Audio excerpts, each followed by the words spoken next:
ಉತ್ತರ ಕರ್ನಾಟಕದ ಸ್ಪೆಷಲ್ ಆದಂತಹ ಬದ್ನಿಕಾಯಿ ಎಣ್ಗಾಯಿನ ಮಾಡ್ತಾ ಇದ್ದೀನಿ. ತುಂಬಾನೇ ಟೇಸ್ಟಿಯಾಗಿರುತ್ತೆ. ರೊಟ್ಟಿ, ಚಪಾತಿ, ಅನ್ನದ ಜೊತೆ ತಿನ್ಕೊಳ್ಳೋದಕ್ಕೆ ಮಾಡೋದು ಕೂಡ ತುಂಬ ಸುಲಭ. ಸುಲಭ ವಿಧಾನದಲ್ಲಿ ಯಾವ ರೀತಿ ಮಾಡ್ಕೊಳ್ಳೋದಂತ ತೋರಿಸಿದ್ದೀನಿ. ಹಾಯ್ ನಮಸ್ಕಾರ ಎಲ್ಲರಿಗೂ, ವೆಲ್ಕಮ್ ಟು ಮೈ ಚಾನಲ್. ಚಾನಲನ್ನು ಹೊಸದಾಗಿ ನೋಡ್ತಾ ಇದ್ರೆ ಚಾನಲನ್ನು ಸಬ್ಸ್ಕ್ರೈಬ್ ಮಾಡ್ಕೊಳ್ಳಿ. ಮಾಡೋದಕ್ಕೆ 4 ಟೇಬಲ್ ಸ್ಪೂನಷ್ಟು ಶೇಂಗದ ಕಾಳನ್ನು ಹುರ್ಕೋತಾ ಇದ್ದೀನಿ. ಮೀಡಿಯಂ ಫ್ಲೇಮ್ನಲ್ಲಿ ಸಿಪ್ಪೆ ಬಿಡುವವರೆಗೂ ಹುರ್ಕೊಳ್ಳಿ. ಈಗ ಸಿಪ್ಪೆಯನ್ನು ಬಿಡಿಸ್ಕೊಂಡ್ಬಿಡಿ. 2 ಟೇಬಲ್ ಸ್ಪೂನಷ್ಟು ಎಳ್ಳನ್ನು ಹಾಕ್ಕೊಂಡ್ಬಿಟ್ಟು ಇದನ್ನು ಕೂಡ ಹುರ್ಕೊಂಡಿದ್ದೀನಿ.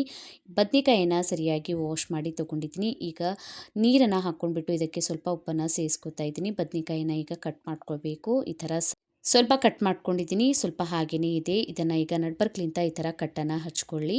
ಎರಡೂ ಕಡೆಯಿಂದ ಈ ಥರ ಕಟ್ಟನ್ನು ಹಚ್ಕೊಳ್ಬೇಕು. ಮಸಾಲೆಯನ್ನು ತುಂಬೋದಕ್ಕೆ ಪೂರ್ತಿಯಾಗಿ ಕಟ್ಟನ್ನು ಮಾಡ್ಕೊಳ್ಬೇಡಿ. ಈಗ ಹುಳ ಏನಾದರೂ ಇದೆ ಅಂತ ನೋಡ್ಕೊಂಡ್ಬಿಟ್ಟು ನೀರೊಳಗೆ ಹಾಕ್ಕೊಳ್ಳಿ. ಉಪ್ಪಿನ ನೀರೊಳಗೆ ಹಾಕಿ ಇಡೋದ್ರಿಂದ ಬದನೆಕಾಯಿ ಕಪ್ಪಾಗೋದಿಲ್ಲ. ಈ ರೀತಿ ಈಗ ನಾನು ಬದನೆಕಾಯಿನ ಕಟ್ ಮಾಡಿ ಇಟ್ಕೊಂಡಿದ್ದೀನಿ.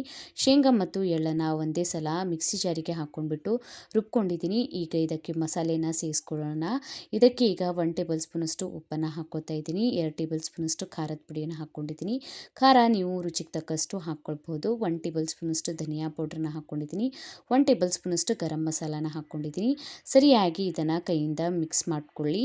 ಮಿಕ್ಸ್ ಮಾಡ್ಕೊಂಡ್ಬಿಟ್ಟು ಈಗ ನಾವು ಕಟ್ ಮಾಡ್ಕೊಂಡಿರುವಂತಹ ಬದನೆಕಾಯಿ ಒಳಗೆ ಈ ಮಸಾಲೆಯನ್ನು ನಾವು ತುಂಬಿಕೊಳ್ಬೇಕು. ಎಷ್ಟಾಗುತ್ತೆ ಅಷ್ಟು ಈ ಥರ ಒತ್ತಿ ಒತ್ತಿ ಇದ್ರ ಒಳಗೆ ಮಸಾಲೆಯನ್ನು ತುಂಬಿಕೊಳ್ಳಿ. ಈಗ ಮಸಾಲೆಯನ್ನು ಇದೇ ರೀತಿ ನಾನು ಎಲ್ಲ ಬದನೆಕಾಯಿ ಒಳಗೆ ತುಂಬ್ಕೊಂಡ್ಬಿಟ್ಟು ರೆಡಿ ಮಾಡಿ ಇಟ್ಕೊಂಡಿದ್ದೀನಿ.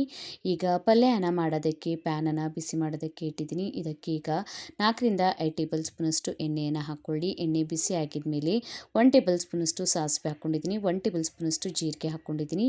ಕಟ್ ಮಾಡ್ಕೊಂಡಿರುವಂಥ ಈರುಳ್ಳಿ, ಕರಿಬೇವು ಸೊಪ್ಪನ್ನು ಹಾಕ್ಕೊಂಡ್ಬಿಟ್ಟು ಈರುಳ್ಳಿ ಟ್ರಾನ್ಸ್ಪರೆಂಟ್ ಆಗೋವರೆಗೂ ಫ್ರೈ ಮಾಡ್ಕೊಳ್ಳಿ.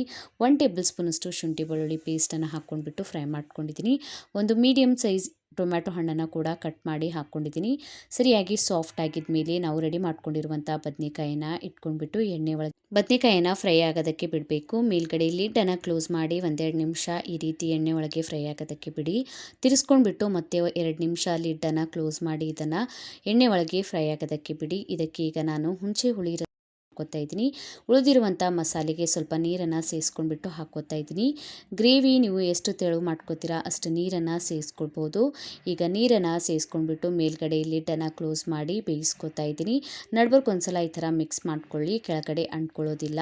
ಸರಿಯಾಗಿ ಬದನೆಕಾಯಿ ಬೇಯೋವರೆಗೂ ಇದನ್ನು ಬೇಯಿಸ್ಕೊಳ್ಳಿ. ಈಗ ಬದನೆಕಾಯಿ ಎಣ್ಗಾಯಿ ರೆಡಿಯಾಗಿದೆ. ಇದಕ್ಕೆ ಲಾಸ್ಟಿಗೆ ಸ್ವಲ್ಪ ಕಟ್ ಮಾಡ್ಕೊಂಡಿರುವಂತಹ ಕೊತ್ತಂಬರಿ ಸೊಪ್ಪನ್ನು ಸೇರಿಸ್ಕೊಂಡ್ಬಿಟ್ಟು ಮಿಕ್ಸ್ ಮಾಡಿಕೊಂಡ್ರೆ ಸಾಕು. ಟೇಸ್ಟಿಯಾದಂತಹ ಬದನೆಕಾಯಿ ಎಣ್ಗಾಯಿ ರೆಡಿ ಆಗುತ್ತೆ. ರೊಟ್ಟಿ, ಚಪಾತಿ, ಅನ್ನದ ಜೊತೆ ತುಂಬಾ ಟೇಸ್ಟಿಯಾಗಿರುತ್ತೆ. ಗ್ರೇವಿ ತಣ್ಣಗಾಗಿದ್ಮೇಲೆ ಮತ್ತಷ್ಟು ಗಟ್ಟಿ ಆಗ್ತಾ ಬರುತ್ತೆ. ನೀವು ನೋಡ್ಕೊಂಡ್ಬಿಟ್ಟು ನೀರನ್ನು ಸೇರಿಸ್ಕೊಳ್ಬೋದು. ಟ್ರೈ ಮಾಡಿ ನೋಡಿ, ಕಮೆಂಟ್ ಒಳಗೆ ತಿಳಿಸಿ ವಿಡಿಯೋ ಹೇಗೆ ಅನ್ನಿಸ್ತಂತ. ವಿಡಿಯೋ ಇಷ್ಟ ಆಗಿತ್ತಂದರೆ ಲೈಕ್ ಮಾಡಿ, ಶೇರ್ ಮಾಡಿ. ಇದೇ ರೀತಿಯ ವಿಡಿಯೋಸನ್ನು ನೋಡೋದಕ್ಕೆ ಚಾನಲನ್ನು ಸಬ್ಸ್ಕ್ರೈಬ್ ಮಾಡ್ಕೊಳ್ಳಿ, ಬೆಲ್ಲೈಕನನ್ನು ಪ್ರೆಸ್ ಮಾಡ್ಕೊಳ್ಳಿ. ಇನ್ಸ್ಟಾಗ್ರಾಮ್ ಮತ್ತು ಫೇಸ್ಬುಕ್ ಪೇಜಿಗೂ ಫಾಲೋ ಮಾಡ್ಕೊಳ್ಬೋದು.